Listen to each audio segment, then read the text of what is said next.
Francisco Cândido Xavier. Ação e Reação. 9º livro da coleção A Vida no Mundo Espiritual, ditado pelo Espírito André Luiz. Capítulo 5. Almas enfermiças. Fim do repouso a que nos dedicáramos, Silas, por inspiração do dirigente da casa, veio convidar-nos a rápido passeio pelos arredores. Druso, aliás, com semelhante lembrete, atendia-nos ao propósito de algo estudar sobre os princípios de causa e efeito nas criaturas recém-desencarnadas. Sabíamos que a morte do corpo denso era sempre o primeiro passo para a colheita da vida, e por isso mesmo não ignorávamos que o ambiente era dos mais favoráveis à nossa investigação construtiva, porque o imenso umbral, a saída do campo terrestre, vive repleto de homens e mulheres que vararam a grande fronteira em plena conexão com a experiência carnal. Hilário e eu, alegremente, pusemo-nos no encalço do companheiro, que, transpondo conosco largo portão de acesso ao exterior, nos disse bem-humorado, de certo ciente de nossos objetivos. Sem qualquer dúvida para nós, que voltamos recentemente da Terra, as províncias infernais, muito mais do que as celestes, são adequadas às nossas pesquisas sobre a lei de causa e efeito, de vez que o crime e a expiação, o desequilíbrio e a dor fazem parte de nossos conhecimentos mais simples nas lides cotidianas, ao passo que a glória e o regozijo angélicos representam estados superiores de consciência que nos transcendem a compreensão. E, espraiando o olhar pelos quadros tristes em derredor, acrescentou, reconduzindo a frase à comovente inflexão: estamos psiquicamente mais perto do mal e do sofrimento. Em razão disso, entendemos sem qualquer discrepância os problemas aflitivos que se multiplicam aqui. À medida que nos afastávamos, empreendíamos mais vasta penetração na sombra densa, a espaçar-se cada vez mais, alumiada, porém, aqui e ali por tochas mortiças, como se a luz nos sítios em torno lutasse terrivelmente para nutrir-se e sobreviver. Soluços e gritos, imprecações e blasfêmias emergiam da treva. Compreendemos de relance que o espaço ocupado pela instituição era de forma retangular e que o terreno, sob nosso exame, se localizava à retaguarda, à maneira de enorme povoação extramuros. Percebendo-nos a curiosidade e o interesse, o assistente veio ao encontro de nossas indagações, explicando. Achamo-nos efetivamente na zona posterior ao nosso instituto, em larga faixa superlotada de espíritos conturbados e sofredores. Hilário, que não se via menos surpreendido que eu, observou sem rebuços. Mas toda essa gente parece relegada à intempérie.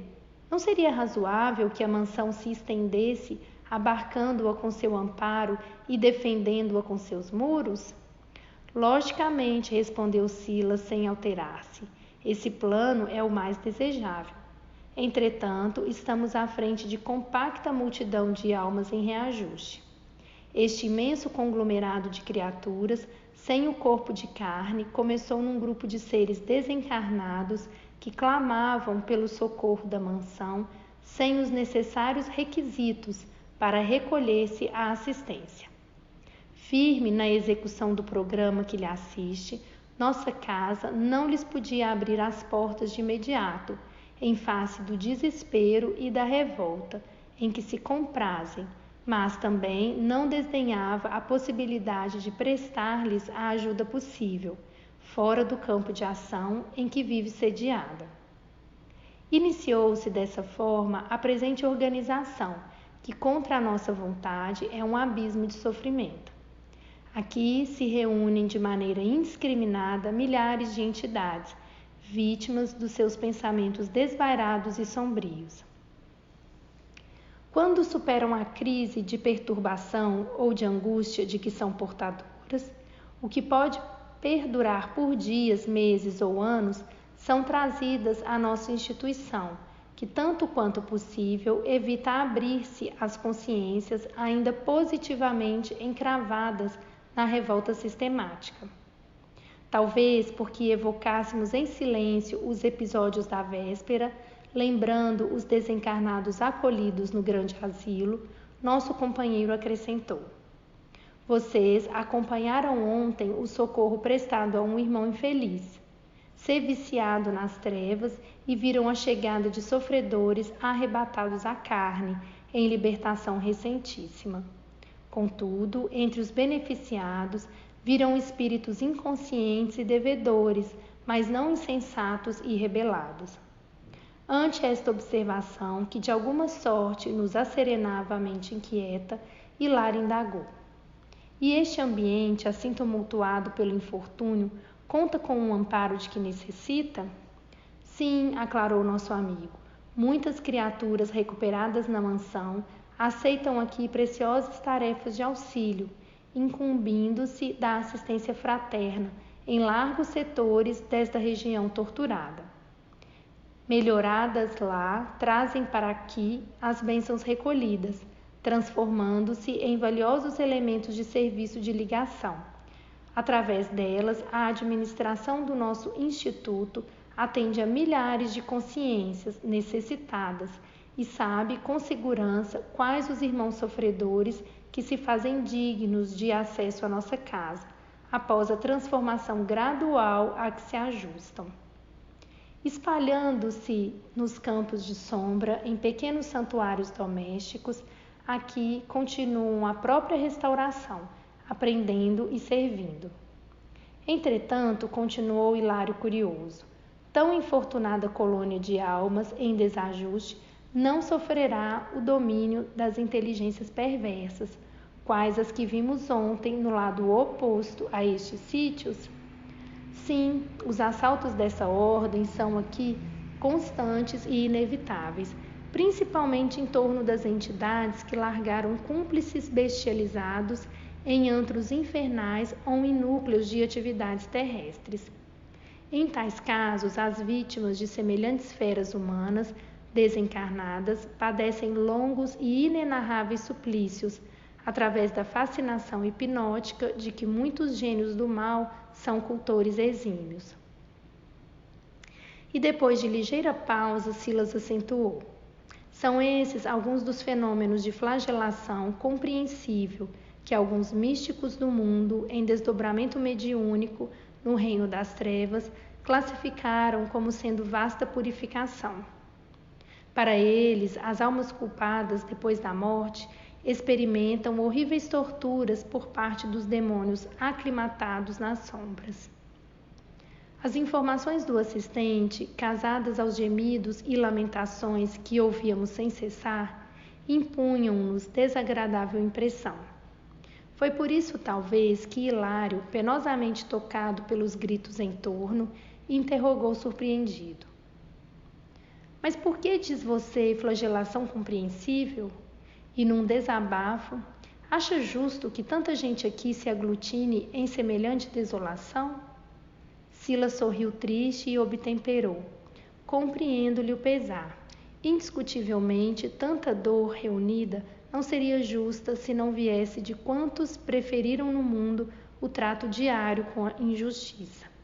Não é claro, porém, que todos venhamos a colher o fruto da plantação que nos pertence?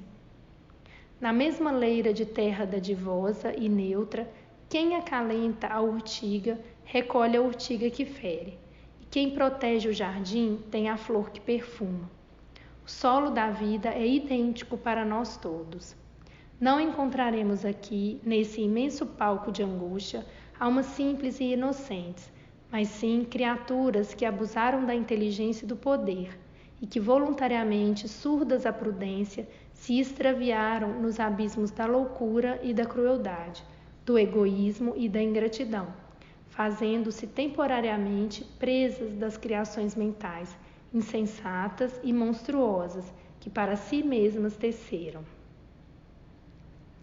Nossa conversação foi interrompida de imediato à frente de pequena casa, a confundir-se com o nevoeiro, de cujo interior brotava reconfortante jorro de luz. Cães enormes que podíamos divisar cá fora, na faixa de claridade bruxuleante, ganiam de estranho modo, sentindo-nos a presença.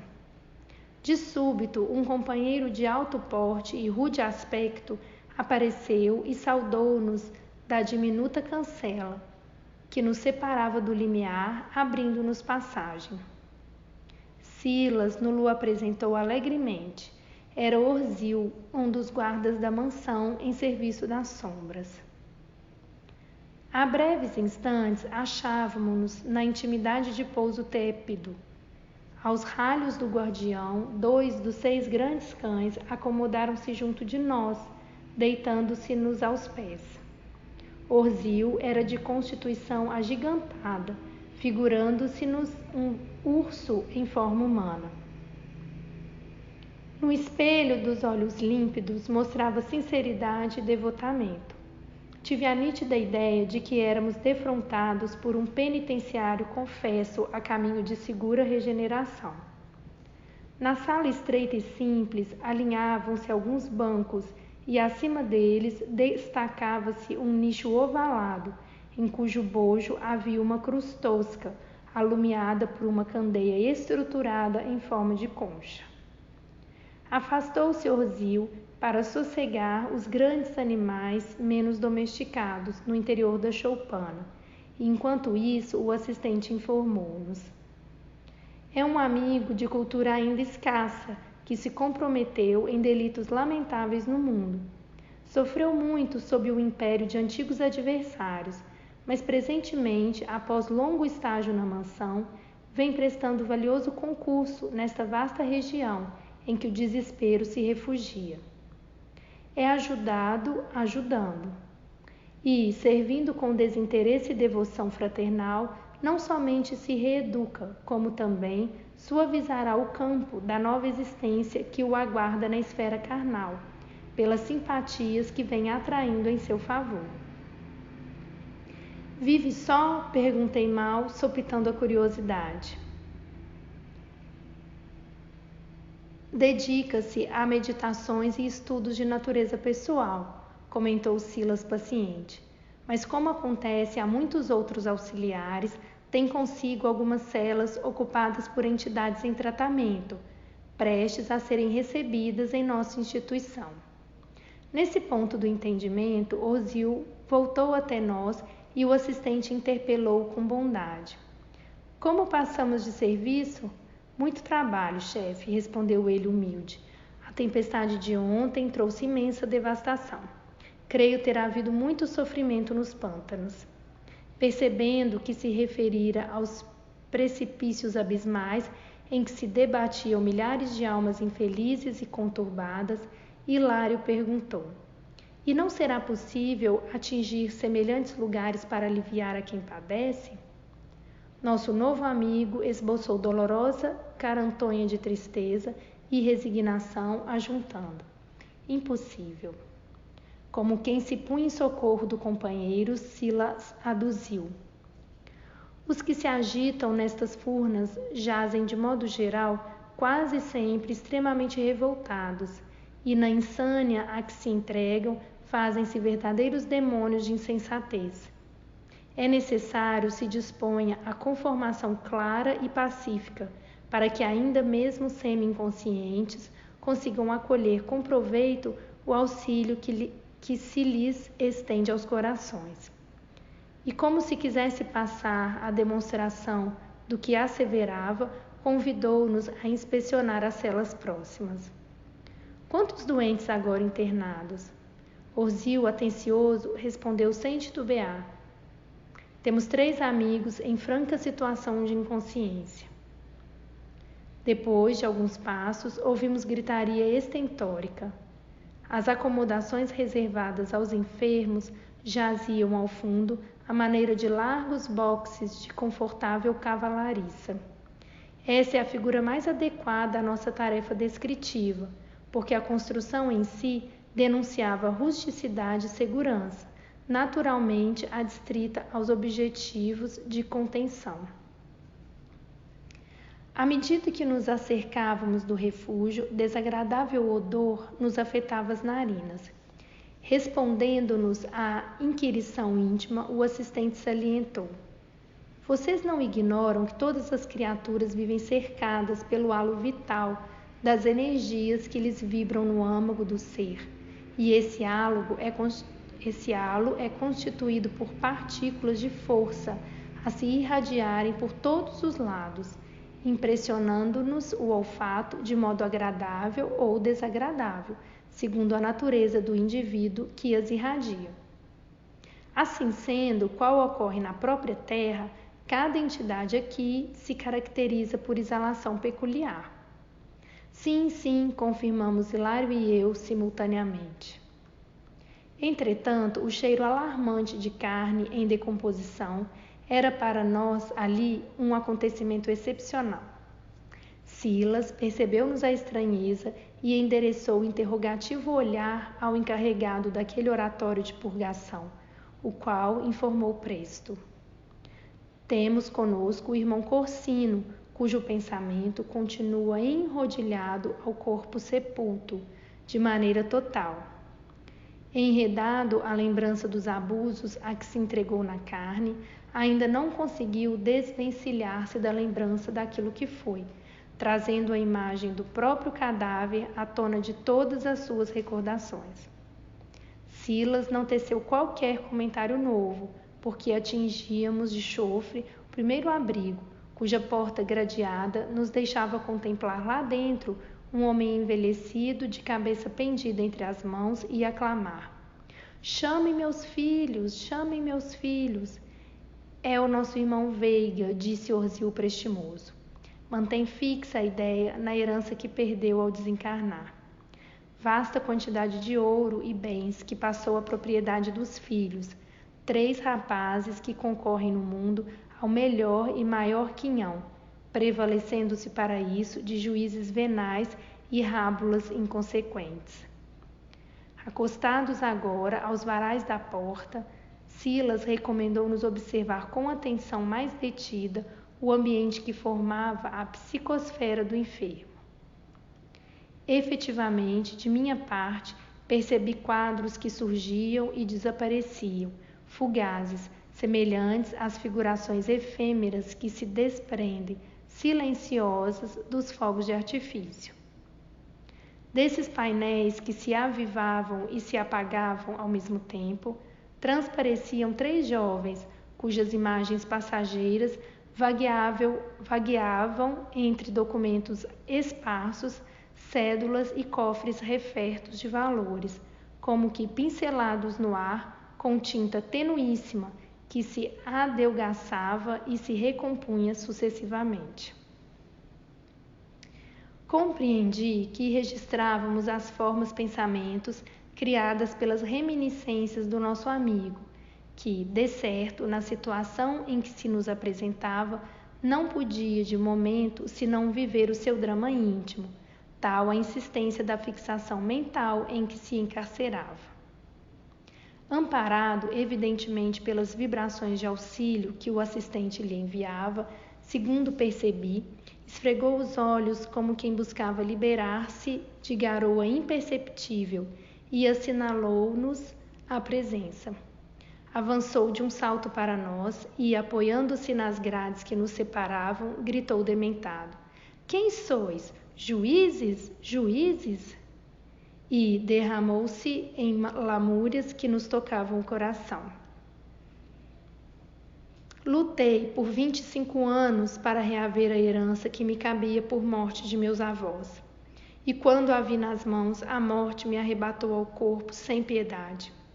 Não me resignei a essa injunção e permaneci em minha velha casa. Desejava, pelo menos, acompanhar a partilha do espólio que me interessava, mas meus rapazes amaldiçoaram-me a influência, impondo-me a cada passo frases venenosas e hostis. Não satisfeitos com as agressões mentais que me infligiam, começaram a perseguir minha segunda esposa, que lhes foi mãe ao invés de madrasta, administrando-lhes tóxicos por medicação inocente, até que a pobrezinha foi internada numa casa de loucos, sem esperança de recuperação. Tudo por causa do nosso rico dinheiro que os malandros querem pilhar.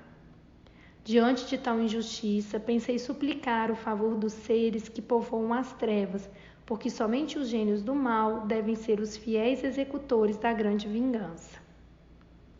Tentou enxugar as lágrimas de desespero e acrescentou: Dizei-me, por que motivo terei alimentado infelizes ladrões, julgando acariciar filhos de minha alma? Casei-me quando moço, acalentando sonhos de amor, e gerei espinheiros de ódio.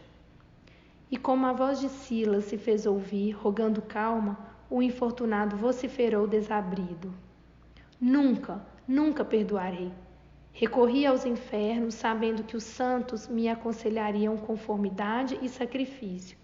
Quero que os demônios torturem meus filhos, tanto quanto os meus filhos me torturam. Transformando o choro convulso em gargalhadas estridentes, passou a bradar: meu dinheiro, exijo meu dinheiro. O assistente voltou-se para Orzil e considerou compadecido. Sim, por agora a situação de nosso amigo é demasiado complexa. Não pode ausentar-se da grade, sem prejuízo. Deixamos o doente imprecando contra nós, de punhos cerrados, e abeiramo-nos de outra cela. Ante a palavra de Silas, que nos recomendava observar o quadro em foco, fitamos o novo enfermo, um homem profundamente triste, sentado ao fundo da prisão, de cabeça pendida entre as mãos e de olhos fixos em parede próxima. Seguindo-lhe a atenção no ponto que concentrava os seus raios visuais, a modo de espelho invisível, retratando-lhe o próprio pensamento, vimos larga tela viva em que se destacava enluarada rua de grande cidade, e na rua conseguimos distingui-lo no volante de um carro, perseguindo um transeunte bêbado, até matá-lo sem compaixão. Achávamo-nos diante de um homicida preso a constrangedores quadros mentais que o encerravam em punitivas recordações. Notava-se-lhe a intraduzível angústia entre o remorso e o arrependimento. A leve chamado de Silas despertou como fera roubada a quietação do sono. Instintivamente precipitou-se sobre nós um salto espetaculoso que a enxovia, conteve e bramiu. Não há testemunhas, não há testemunhas. Não fui eu quem atropelou o infeliz, não obstante o odiasse com razão. Que pretendem de mim? Denunciar-me? Covardes! Espreitavam então a rua morta? Não respondemos. Silas, após fitá-lo compadecido, falou: Deixemo-lo, está completamente enleado às recordações do crime que cometeu, crendo continuar depois da morte a escarnecer da justiça. Hilário, estupefato, interferiu ponderando: Naquele doente que vimos, cercado pela figura de 3 mancebos, e neste companheiro que contempla uma cena de morte. Nosso amigo apreendeu-lhe o pensamento e completou-lhe a anotação, asseverando: Vimos 2 irmãos infelizes, vivendo entre as imagens mantidas por eles mesmos através da força mental em que as alimentam.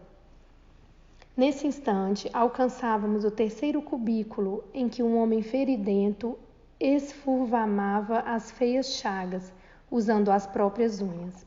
A atmosfera francamente pestilencial exigia enorme disciplina contra a eclosão de nossas náuseas.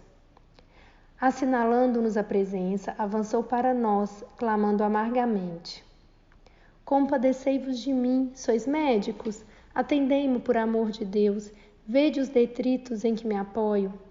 Voltei-me de imediato para o chão, seguindo-lhe os gestos, e notei efetivamente que o mísero se movimentava num montão de sujeira, coberto por filetes de sangue podre. Somente depois de mais ampla atenção, averiguei que o quadro repugnante era constituído pelas emanações mentais do companheiro infeliz sob nossos olhos. Doutores, continuou ele em tom de súplica, há quem diga que roubei dos outros a fim de satisfazer meus vícios no alcoice que eu frequentava. Mas é mentira, juro-vos que morava no bordel por espírito de caridade. As mulheres desditosas requeriam defesa, auxiliei-as quanto pude. Ainda assim, adquiri junto delas a enfermidade que me aniquilou o corpo físico e que ainda me empesta a respiração, convertendo-se aqui em meu próprio hálito. Socorrei-me por quem sois, socorrei-me por quem sois. A repetição dos rogos, contudo, derramava-se em tom imperativo, como se as palavras humildes do petitório fossem apenas o disfarce de uma ordem tiranizante. O assistente convidou-nos à retirada e explicou. É um antigo e inveterado gozador que despendeu em prazeres inúteis largos recursos que lhes não pertenciam. Por muito tempo ainda, a mente dele oscilará entre a irritação e o desencanto, nutrindo o ambiente horrível de que se fez o fulcro desequilibrado. De regresso ao Tuguro de Orzil, perguntei sem preâmbulos. Nossos irmãos doentes desse modo estarão segregados até que se renovem? Perfeitamente, aclarou Silas bondoso. E que devem fazer para atingir a melhora necessária? Indagou Hilário com insofreável assombro. O problema é de natureza mental. Modifiquem as próprias ideias e modificar-se-ão. Entregou-se a ligeira pausa, mostrou novo brilho no olhar, percussiente, e acentuou com segurança. Isso, porém, não é tão fácil. Consagram-se vocês, presentemente, a estudos especiais dos princípios de causa e efeito. Fiquem, pois, sabendo que nossas criações mentais preponderam fatalmente em nossa vida. Libertam-nos quando se enraizam no bem, que sintetiza as leis divinas, e encarceram-nos quando se firmam no mal, que nos expressa a delinquência responsável, eleando-nos, por essa razão, ao vinco sutil da culpa. Afirma velho aforismo popular na terra que o criminoso volta ao local do crime. Daqui podemos asseverar que, mesmo desfrutando a possibilidade de ausentar-se da paisagem do crime, o pensamento do criminoso está preso ao ambiente e à própria substância da falta cometida. E, reparando em nossa perplexidade, acrescentou. Recordemos ainda o pensamento atuando à feição de onda, com velocidade muito superior à da luz, e lembremo-nos de que toda mente é dínamo gerador de força criativa. Ora, sabendo que o bem é expansão da luz e que o mal é condensação da sombra, quando nos transviamos na crueldade para com os outros, nossos pensamentos, ondas de energia sutil, de passagem pelos lugares e criaturas, situações e coisas que nos afetam a memória, agem e reagem sobre si mesmos, em circuito fechado, e trazem-nos assim de volta as sensações desagradáveis, auridas ao contato de nossas obras infelizes. Estudamos 3 tipos de almas que deixaram na existência última somente quadros tristes e lamentáveis, nos quais não dispõem de atenuantes que lhes empalideçam as faltas indiscutíveis. Os filhos do nosso amigo, que sofre a fixação de usura, não receberam dele quaisquer recursos de educação dignificante que os habilitem a ajudá-lo, quando visitados pelas ondas do pensamento paternal, que voltam ao centro de origem carregadas pelos princípios mentais de ódio e egoísmo dos jovens litigantes. Nosso irmão, que padece a fixação de remorso, não tendo expiado nos cárceres da justiça humana o crime que perpetrou deliberadamente, recolhe de retorno as ondas de pensamento que emite, sem qualquer auxílio que lhe amenize o arrependimento doloroso. E o nosso companheiro, que se detém no vício, reabsorve as ondas de seu próprio campo mental, acumuladas de fatores deprimentes, que a elas se incorporam nos lugares por onde passam, restituídas a ele mesmo com multiplicados elementos de corrupção. Diante de nosso espanto, o assistente inquiriu: compreenderam? Sim, havíamos entendido. Sob forte emoção, Hilário considerou: agora percebo com mais clareza o benefício concreto da oração e da piedade, da simpatia e do socorro, que na terra deveríamos dispensar sinceramente aos chamados mortos. Sim, sim, respondeu Silas prestimoso. Todos estamos ligados uns aos outros na carne e fora da carne, e achamo-nos livres ou prisioneiros no campo da experiência, segundo as nossas obras, através dos vínculos de nossa vida mental. O bem é a luz que liberta, o mal é a treva que aprisiona. Estudando as leis do destino, é preciso atentar para semelhantes realidades indefectíveis e eternas. Calamo-nos preocupados e meditativos. Em razão disso, nosso regresso à mansão, depois de breve repouso na choupana de Orzil, foi consagrado à meditação e ao silêncio, em torno das preciosas lições colhidas.